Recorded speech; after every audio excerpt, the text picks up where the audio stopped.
Para la competencia de grupos en grupos especiales, progenie de toro, dos grupos.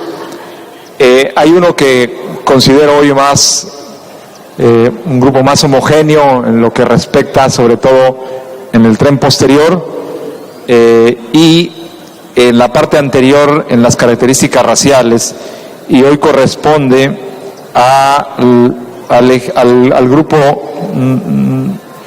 bueno, aquí nada más vienen los ejemplares, al grupo número 1, que es el que está a mi izquierda, que sería primer lugar, y un segundo lugar para los descendientes de Cadete de Oro Verde, que son la placa número 2 y ocupan el segundo lugar.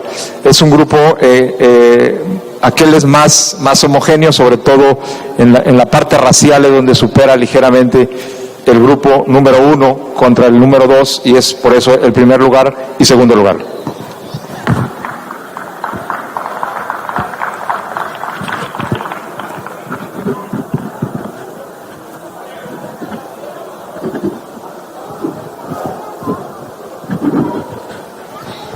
Sí. Se va a llevar a cabo el juzgamiento de grupos de familia y posteriormente se entregan los premios de progenie de toro y de grupo de familia. Obtiene el primer lugar en progenie de toro el grupo presentado por el Rancho El Redentor. Segundo lugar, el grupo presentado por el Rancho Oro Verde.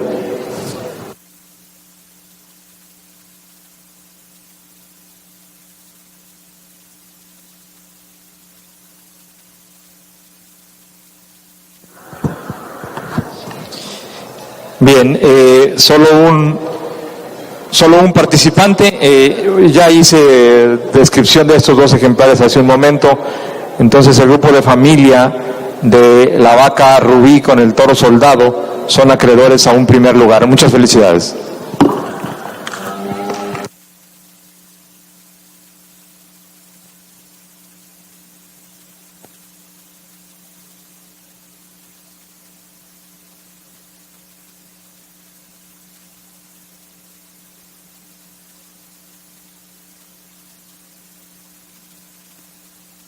Primer lugar de grupo de familia